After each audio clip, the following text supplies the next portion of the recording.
He didn't notice the camera until the red dot blinked in the spoon's reflection. Alex Carter froze with the menu halfway down. Realizing the laughter he'd been hearing from the corner booth wasn't restaurant buzz, it was the muffled snickering of men in sharp suits pretending to scroll their phones. The woman across from him held herself with the stillness of a drawn bow. Simple navy dress, hair pulled into a precise knot, eyes that didn't move unless she meant them to. He offered a small, polite smile, the kind a man gives when he's walked into the wrong room. "I think there's been a mix-up," he said, voice low enough to vanish beneath the glass clink. "I was told." She didn't let him finish. "I'm Emily Hart," she said, crisp syllables placed like chess pieces. "Chief Investment Officer. You mop my trading floor." Alex swallowed. The suits in the corner, their ringleader, Victor Hale, lounging like he owned the place, were trying and failing to hide their grins. Alex recognized them from the elevators. They moved like the air parted for them. Hours earlier, they'd found him polishing the lobby rail, had slapped his shoulder with fraternity warmth, had told him there was someone from accounting bright, shy, totally into you. He'd said no 3 times. Then he went home to a 7-year-old who held up his only good shirt and said it made his eyes look like the sky, and somehow no had turned into maybe. Now the joke stood up in front of him wearing cufflinks. Emily's gaze slid past him toward the booth, and a small, dangerous smile touched her mouth. "You will sit," she said without looking back at Alex. "You will order, and we will make them bored." The waiter arrived, brittle with politeness. Emily ordered sparkling water for herself and a mocktail for the young lady. And only then did Alex notice the small figure at the host stand, a little girl with a ribbon in her hair, tracing patterns on the marble with the toe of her shoe. His chest squeezed. They'd both brought their worlds to the table tonight without meaning to. He nodded toward the host stand. "That your daughter?" Emily's jaw eased a fraction. "Zoe." A pause. "She doesn't talk. Not lately." Alex's palms had gone clammy, but not from the men with cameras. He knew that look too well, the way a child lived inside a snow globe while the room moved around her. He glanced toward the entrance and caught sight of a second small comet tumbling in, cheeks pink from the night air. Nora's aunt had dropped her like they'd planned, thinking one quick dinner couldn't take long. Nora spotted her father and sprinted, then skidded to a halt when she noticed Zoe. "Hi," Nora breathed, instantly lowering her voice as if she'd stepped into a library. "I like your ribbon." Zoe's hands tightened in her lap. Her eyes flicked to Emily, then to Alex, then to the sugar caddy in the center of the table as if it were a lighthouse. The men in the corner waited for the explosion, a CEO's cutting dismissal, a janitor's retreat, the grainy video, the punchline. Alex felt the heat of their attention like stage lights. Instead, he tore a sugar packet and spilled a small constellation on the dark wood. He touched his fingertip to his water, let one drop fall, nudged it until the moon kissed the stars. "Safe place," he murmured, not looking at Zoe, speaking to the table, to the pattern, to the space between breaths. Zoe's eyes widened. The tight line of her mouth softened. Her small hand slid a packet toward him, an invitation, the tiniest bridge.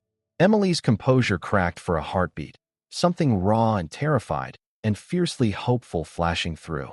Victor Hale's grin faltered, and as the room's noise dimmed around them, Emily leaned in, voice barely above a whisper that carried farther than any shout. "You're going to tell me who you really are."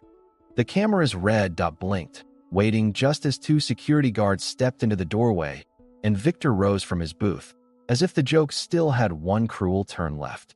The waiters set down their drinks as if defusing a bomb, and for a long beat nobody moved. Emily's eyes never left the corner booth. Her voice, when it came, was calm enough to be terrifying. "Victor," she called, not raising the volume, just sharpening the edge. "If you're filming my dinner for entertainment, at least get my good side." The suits tittered, uneasy now. Victor stood, smoothing his tie, already performing for an audience. "Relax, Emily. Team morale. You work too hard." He flicked a look at Alex like a match. "We figured you could use perspective." The security guards hovering at the entry hesitated, glancing between the 2 power centers in the room, unsure whom they served. Emily slid her credit card onto the table without looking down. "You may leave," she told the guards, and somehow it sounded less like a request than a verdict. They backed off. Across from her, Nora nudged the sugar moon with ceremonial care. Zoe's breath fogged a tiny circle on the glass of her Shirley temple. The first fog of the night that wasn't on her mother's heart. Alex wanted to disappear, but the only door was through the fire Victor had lit. He kept his hands on the table where the cameras could see them and spoke to the air between the girls. "You know what the moon does when it's afraid?" he asked. "It finds a star brave enough to hold it." He pushed a sugar star toward Zoe with one finger and pushed the other toward Nora. Two is stronger than one. The corner booth went quiet in spite of itself, because spectacle had shifted into something unstageable. Emily's posture altered by a centimeter, like a drawbridge lowering. "Eat," she said, and it was a command that cost her pride. They ate. They talked around Zoe's silence as if it were temporary scaffolding. When the bill arrived, Emily signed with a flourish meant for the cameras, then stood and delivered a look that landed like a dart in Victor's throat. "Next time you weaponize a human being," she said, "pick one cheaper than my patience." She took Zoe's hand. Alex took Nora's. The four of them crossed the dining room like a small, temporary alliance under siege. In the lobby's quiet, Emily turned, all business stripped away, nothing left but a mother bargaining with fate. "Tell me who you were before this," she said. Alex could see that she already knew the answer in the way she held her breath, the way hope made people foolish. He shook his head. "I clean your hallways." Her mouth hardened. "And your hands build constellations on command." She stepped closer. "I will hire you. I will sign whatever contract you want. Name your rate, name your hours. If money is an insult, I'll make it a donation. Just help her." The elevator chimed. Nora pressed her cheek to his arm to anchor him.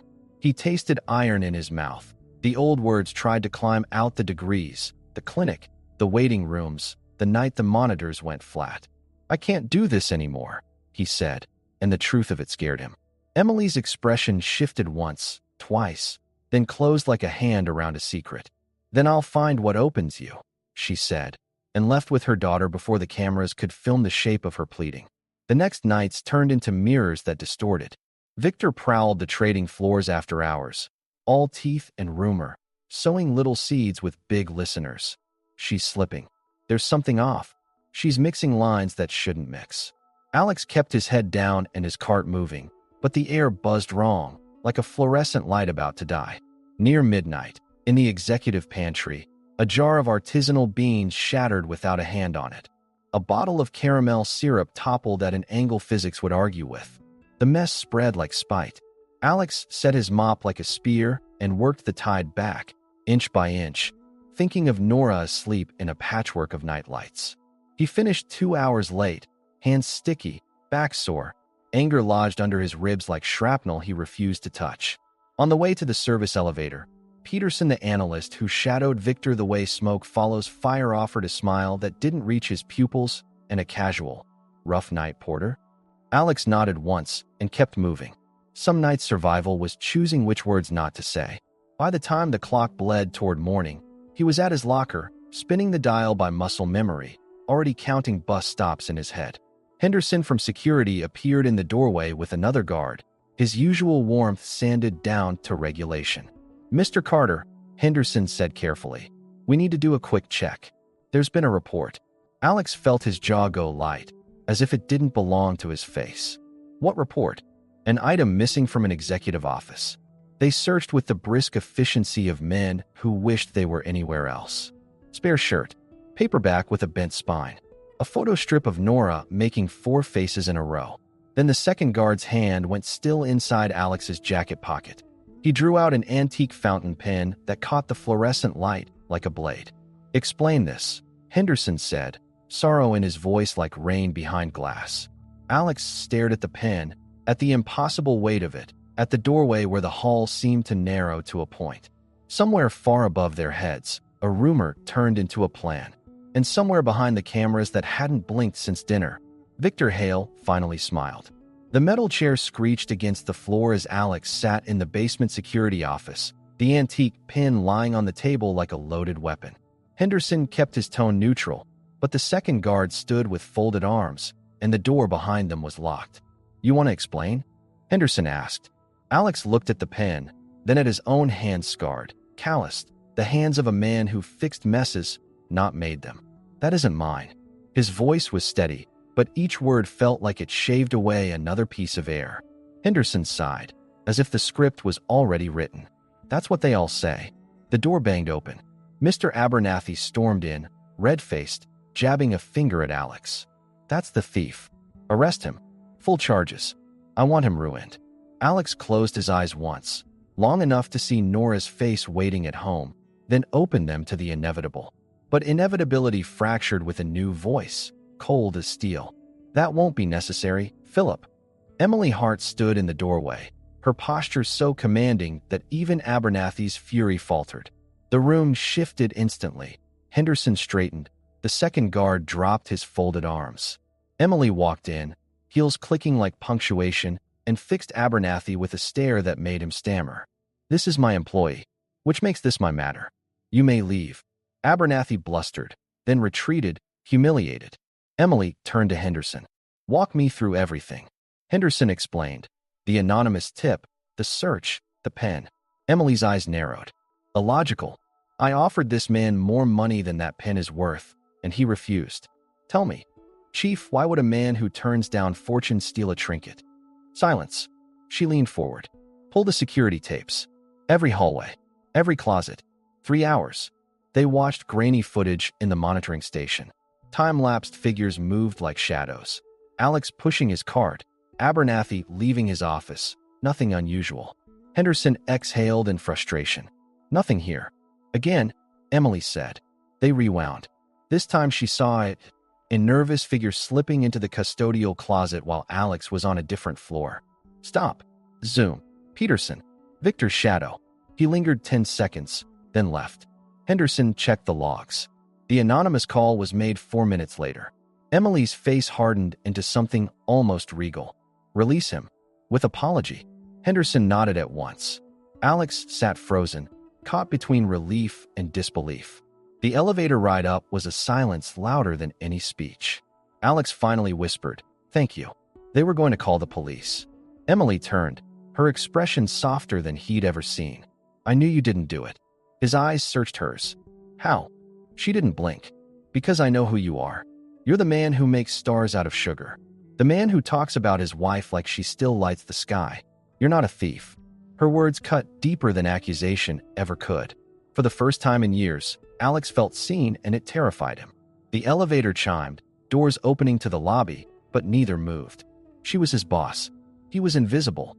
Yet in that suspended moment, the air between them felt charged with something that could change the world. The next day, whispers spread like wildfire. Gregory Hale's scheme hadn't ended Alex's job, it had backfired. Peterson was quietly dismissed, but Gregory was left to rot inside his office, stripped of authority, reputation bleeding drop by drop. His glare burned holes in Alex whenever they passed, but Alex kept walking, cart squeaking, ghosting through the halls. What he didn't know was that Gregory's anger wasn't fading, it was fermenting. And as the company held its breath for the next scandal, Gregory was already preparing the cruelest blow yet. Friday came with the weight of a storm. A company-wide town hall filled the vast auditorium, polished screens glowing with numbers and charts no one cared about. Alex stood at the back, a uniform in the shadows, directing traffic like it mattered. The board sat in the front row, stern and brittle, waiting for the moment they could pounce. Emily walked onto the stage in a charcoal suit, shoulders squared, jaw tight. To most, she looked like power personified. To Alex, who had seen her in the quiet of her penthouse, hair loose, begging for her daughter's voice, she looked like a fortress barely holding. Their eyes met across the sea of employees, a flicker of recognition that no one else caught. The CFO droned about revenue. Marketing ran slick videos. Everyone waited for the real show. It came when Gregory Hale rose from the audience, striding to the microphone like a man stepping into destiny. Thank you for your leadership, Emily, he began, his voice smooth, oily. But I must raise a concern many of us share. We've seen distractions, poor judgment, rumors of relationships that erode confidence in our leadership. Gasps rippled like shockwaves. Gregory's lips twitched with satisfaction. He turned, let the silence settle, and aimed the dagger.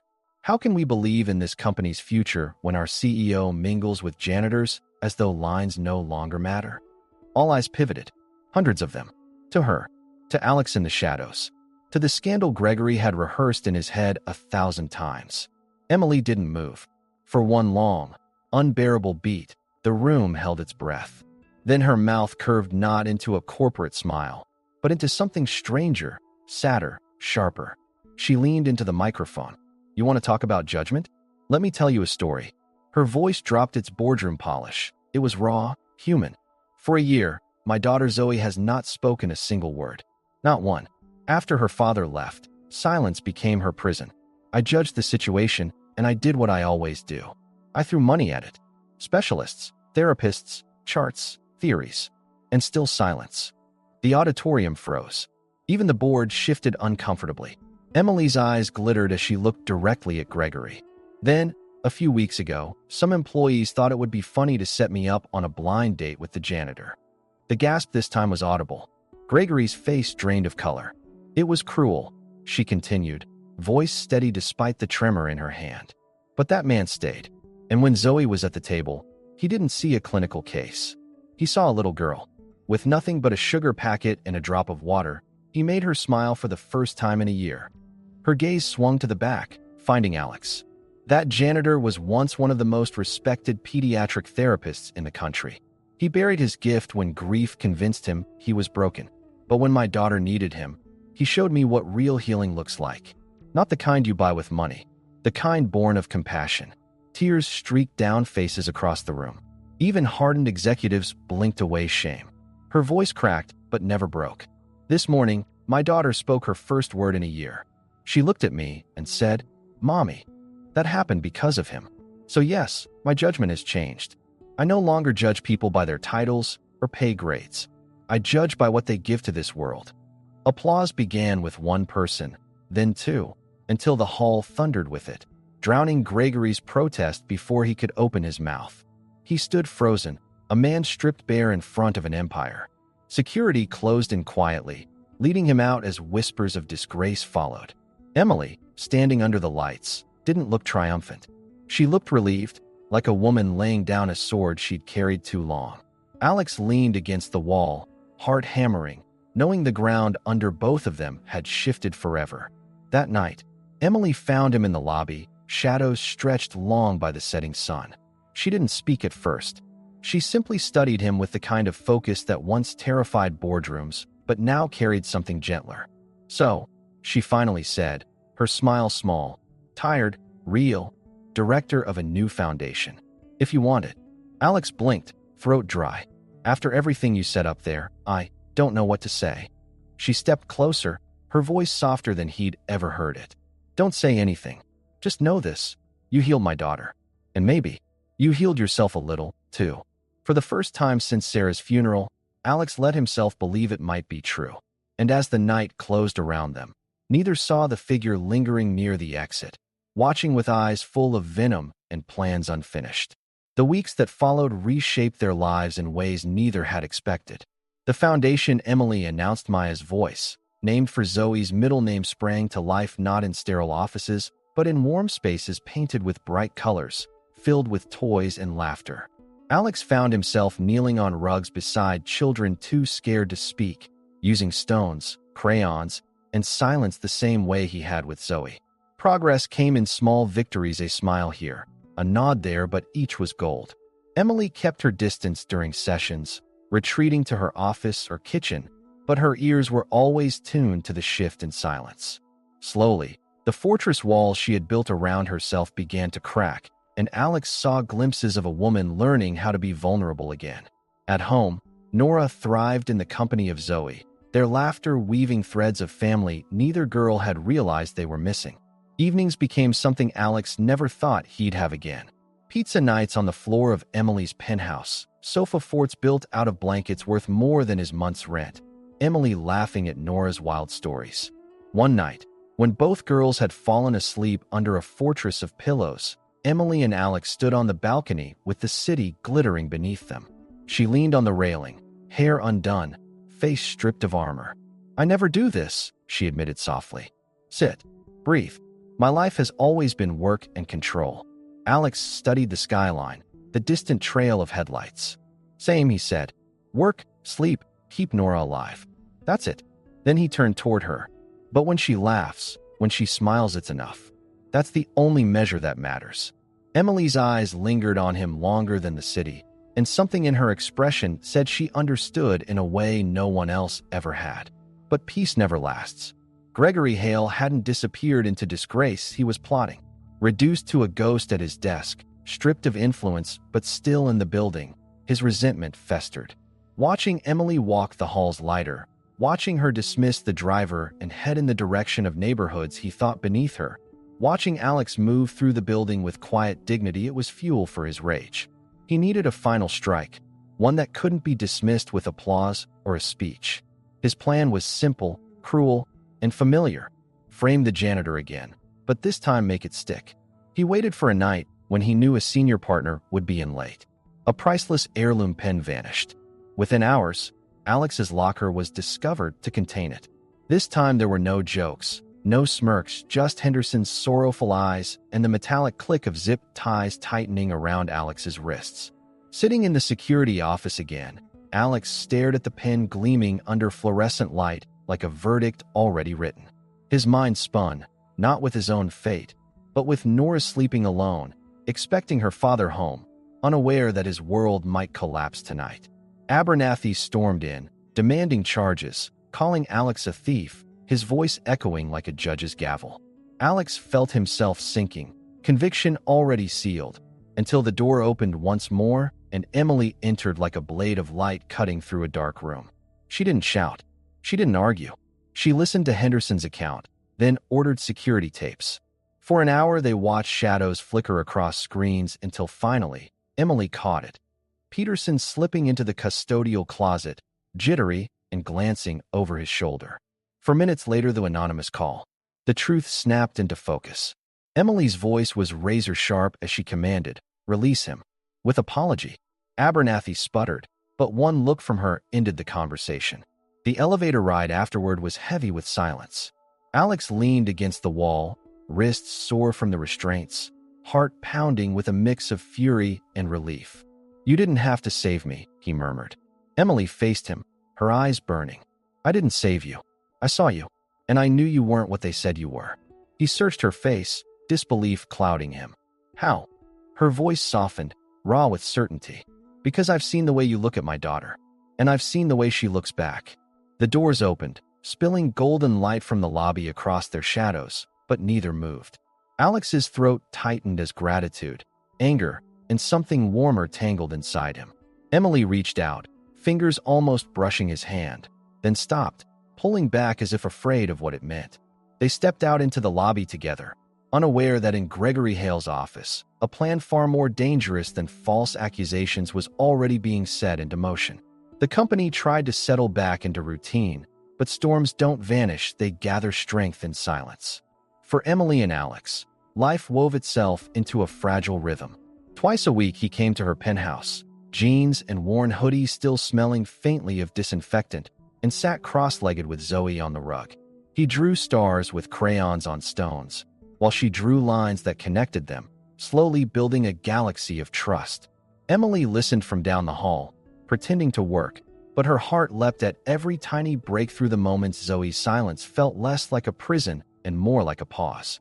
At home, Nora blossomed. She and Zoe became inseparable, their laughter echoing down marble halls once suffocated by silence. For the first time in years, Emily found herself laughing too, real laughter that startled her with its freedom.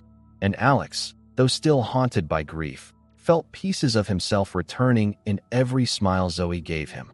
But Gregory Hale was not finished. Stripped of authority, left to rot in a glass office, he became a pariah. His humiliation hardened into obsession. Watching Emily and Alex threatened everything he believed about power, about worth. If he couldn't destroy them through whispers or planted evidence, he would strike publicly. He began feeding poison into the boardroom, whispering about instability, about impropriety, about a CEO compromised by her entanglement with the janitor. His words found ears eager for scandal. The pressure built until it erupted in a company-wide town hall and ambush disguised as corporate transparency. That day, the auditorium buzzed with tension.